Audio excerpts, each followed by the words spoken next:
اس کے بعد کیا ہوا کہ پنجاب کے خلاف نعرے کیوں لگائے گئے؟ پنجاب کے اندر کیا سب لوگ جو ہیں وہ ایک دوسرے کے ذمہ دار ہیں؟ پنجاب کے اندر مختلف علاقوں سے آئے ہوئے لوگ ہیں، ہم صرف پنجابی نہیں، یہاں پر اور بھی بڑے علاقوں سے لوگ آئے ہوئے ہیں، بہت سے ملکوں سے لوگ آئے ہوئے ہیں، اور بہت سارے لوگ بدقسمتی سے ایسے بھی پائے جاتے ہیں کہ جو دوسرے ملکوں میں رہنے والے لوگوں کی کٹ پتلی ہیں، مختلف تنظیموں کی کٹ پتلی ہیں، مختلف لوگوں کے لیے پراکسی کے طور پہ کام کرتے ہیں۔ تو کہیں یہ ایسا تو نہیں ہو رہا کہ ہماری ایموشنل جو ہے وہ ہماری فیلنگس کو استعمال کرتے ہوئے، ہمارے سینسٹیو ایشوز کو، مذہب کو استعمال کرتے ہوئے کوئی پنجاب اور کے پی کے آپس کے تعلقات کی کشیدگی بڑھانے کی کوشش کر رہا ہو؟ کوئی جو ہے کیونکہ پاکستان کے اندر اتحاد نہ ہو، پاکستان کے لوگ جو ہے وہ آپس میں ایک دوسرے کے ساتھ یونٹی سے نہ رہیں، اس چیز کا فائدہ اٹھاتے ہوئے اس چیز کو جو ہے وہ ایک طرح سے پراپرلی ایک کھلونے کے طور پر استعمال کیا جا سکتا ہے، ایک اسلحے کے طور پر استعمال کیا جا سکتا ہے، کیونکہ آپ کو پتہ ہے کہ یونٹی کے بغیر جو ہے وہ قومیں آج تک تباہ ہوئی ہیں۔ تو پاکستان کو بھی اسی طرح سے کوشش ہمیشہ سے کی جا رہی ہے کہ جن صوبوں کی آپس میں کبھی نہ بنے۔ تو اسی طرح کیا یہ ہو سکتا ہے کہ اس واقعے کو اس لیے جو ہے وہ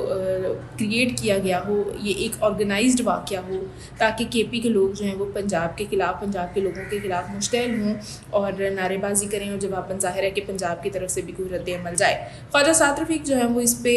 جو ہے وہ ٹویٹ کرتے ہیں اور کہتے ہیں کہ معلوم کیا جائے کہ سوات میں ہونے والے سانے بے حرمتی کا رد عمل ہے یا صوبائی عصیبت کو ہوا دینے کی سوچی سمجھی سازش ہے۔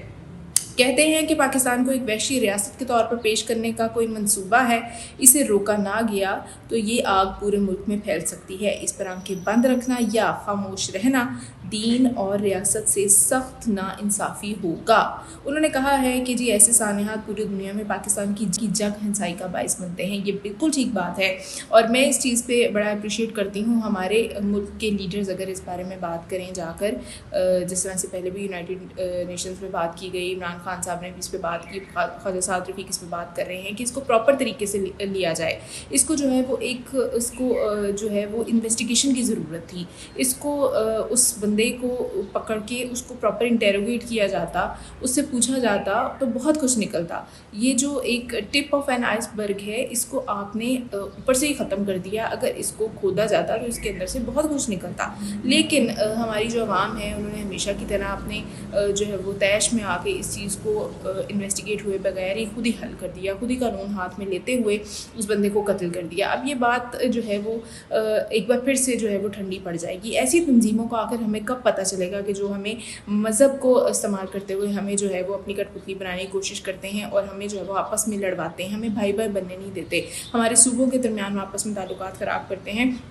ان لوگوں کا ہمیں کیسے پتہ چلے گا؟ جب تک کہ ہم ان لوگوں کو انہیں برداشت کرنا ہوگا، صرف تب تک جب تک کہ ہم انہیں انٹیروگیٹ نہیں کر لیتے، جب تک کہ ہم انہیں انویسٹیگیٹ نہیں کر لیتے۔ میں بالکل نہیں کہتی کہ ایسے لوگ سزا کے حقدار نہیں ہیں، ان کے واقعی سزا موت ہی بنتی ہے، لیکن تھوڑا سا صبر اس کے اندر ضروری ہے۔ اور چین کے وزیر اعظم کی طرف سے پیغام آ گیا ہے پاکستان سے محبت کرنے والے لوگوں کے لیے، تو یہ بڑا خوشائن پیغام ہوگا، لیکن پاکستان سے جو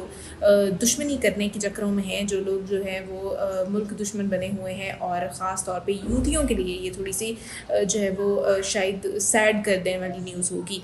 خبر کچھ یوں ہے کہ چین کے وزیر اعظم نے پیغام دیا ہے، انہوں نے کہا ہے کہ پوری دنیا کو یہ واضح پیغام ہے کہ چین اور پاکستان کی دوستی ناقابل تسخیر اور اٹوٹ ہے۔ وزیر اعظم شہباز شریف اور چینی قیادت مابین سی پیک کی اپ گریڈیشن پر اتفاق ہوا ہے۔ ہم دونوں ممالک کے مابین تعاون کو نئی جہتوں تک پہنچانے کے خواہاں ہیں۔ یہ جی چینی وزیر اعظم کا پیغام ہے پوری دنیا کے لیے اور تمام پاکستان دشمن لوگوں کے لیے، کیونکہ یوتھیوں نے یہ پھیلانا شروع کر دیا تھا کہ پاکستان اور چین کے تعلقات خراب ہو گئے ہیں۔ چین کی نظر میں پاکستان جو ہے وہ پہلے جی بہت زیادہ امپورٹنٹ ہوا کرتا تھا اور اب جو ہے وہ صرف امپورٹنٹ رہ گیا ہے۔ پہلے چین کی ٹاپ پریورٹی ہوا کرتا تھا، اب جو ہے وہ صرف پریورٹی رہ گیا ہے۔ تو اس پیغام سے چینی وزیر اعظم نے بڑا واضح کر دیا ہے کہ پاکستان آج بھی ٹاپ پریورٹی پہ ہے اور آج بھی موسٹ امپورٹنٹ ہے، اور یہ لوگ جو ہیں وہ اپنی حرکتوں سے باز نہیں آ رہے۔ پاکستان کے اندر جو ایک عجیب سا ماحول یہ لوگ کریٹ کرتے ہیں، مختلف افواہیں پھیلاتے ہیں، مختلف انسٹیبلٹی لے کر آنے کی کوشش کرتے ہیں، اور یہ بات جو ہے وہ ہر طرف پھیل جاتی ہے کہ مہنگائی ہو گئی. تو جو مصنوعی مہنگائی اور آرٹیفیشل جو مہنگائی ہے نا، اس کو جو ہے نا یہ لوگ کریٹ کرتے ہیں. پاکستان کی اگر ہم بات کرنی جائیں تو ہمارا جو اسٹاک ایکسچینج ہے وہ اگر میں آپ کے ساتھ شیئر کروں تو جی بڑی خوشائند بات ہے، ہمارے لیے کمال کی بات ہے کہ اسٹاک ایکسچینج 80,000 پوائنٹس کو عبور کر گئی ہے. تمام محب وطن پاکستانیوں کو اس چیز کی مبارک ہو. لیکن یوتھ یہ جو کہہ رہے ہیں مہنگائی بڑھ گئی ہے، یہ جو بجٹ آیا ہے اس سے بڑے برے حالات ہو جائیں گے، پتہ نہیں کیا ہو جائے گا، تو اس قسم کی جو انسٹیبلٹی ہے یہ لوگ ملک کے اندر پیدا کرتے ہیں، جس سے عوام جو ہے وہ اپنے ملک سے توبہ استغفراللہ ملک کے حالات سے، ملک کے لیڈرز سے بیزار ہونے لگتی ہے. اس کے بعد جی آپ کو ایک اور امپورٹنٹ نیوز دیتی چلوں کہ پنجاب میں ایڈ ہاک ڈاکٹرز کو فارغ کرنے کا سلسلہ جو ہے وہ شروع ہو چکا ہے. جو ایم ایس ہے DHQ بہاول نگر کے، انہوں نے 8 ایڈ ہاک ڈاکٹرز کو ڈیوٹی پر آنے سے روک دیا ہے. ڈاکٹرز نے جو آج کل کام شروع کیا ہوا تھا، ان کی جو ہے وہ مختلف جو تنظیمیں بنی ہوئی ہیں، اور انہوں نے جو ہے وہ ہر روز آئے روز یہ لوگ جو ہے وہ اپنے کبھی کسی جو ہے وہ اپنی ڈیمانڈ کو لے کے جو ہے وہ سڑکوں میں نکل آتے تھے، احتجاج کرنے لگتے تھے، اسپتالوں کے آگے جو ہے وہ کام جو ہے وہ اپنا بھیڑ لگا لیتے تھے اور اسپتالوں میں کام نہیں کرتے تھے، ہڑتال کرتے تھے، کسی مریض کو چیک نہیں کرتے تھے. ان کی اس بدماشی کو ختم کرنے کے لیے حکومت نے جو ہے وہ اب عمل کرنا شروع کر دیا ہے، اور یہ بتانا شروع کر دیا ہے کہ کوئی بھی جو ہے وہ پیشنٹس کے نام پہ ہمیں بلیک میل کرنے کی کوشش نہ کرے. اور جہاں پہ ہم ڈاکٹرز کے بارے میں بات کر رہے ہیں وہیں پر ہمیں دوسری طرف اپریشیٹ کرنا ہوگا پنجاب پولیس کو، اسپیشلی جو لودھراں کی پولیس ہے انہیں اس وقت میں جو ہے اپریشیٹ کرنا چاہوں گی، کیونکہ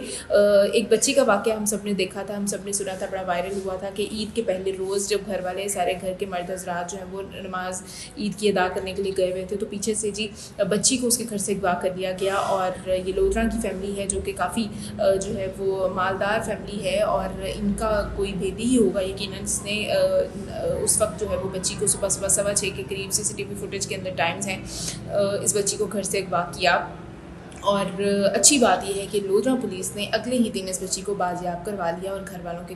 پاس سیف اینڈ ساؤنڈ اس بچی کو پہنچا دیا. تو یہاں بھی ہمیں پولیس کی کاوشوں کو اپریشیٹ کرنے کی بہت زیادہ ضرورت ہے. ساتھ ہی ساتھ آپ کو یہ بھی بتاتے چلیں یقیناً یہ کوئی بھیدی ہوگا جس کو یہ پتہ تھا کہ فیملی جو ہے وہ افورڈ کرتی ہے، فیملی جو ہے وہ کافی مالدار ہے، تو یہ لوگ جو ہے وہ 60 کروڑ روپے اپنی بچی کو واپس لینے کے لیے دے سکتے ہیں. جی ہاں، 60 کروڑ کی ڈیمانڈ کی گئی تھی اس فیملی سے کہ اس بچی کو واپس اگر چاہتے ہیں تو 60 کروڑ روپے پہنچا دیں. لہٰذا پولیس نے ان کے پیسے بھی بچا لیے اور ان کی بچی بھی بچا لی ہے. تو یہاں پر ہمیں اپنی پولیس کو اپریشیٹ کرنے کی ضرورت ہے.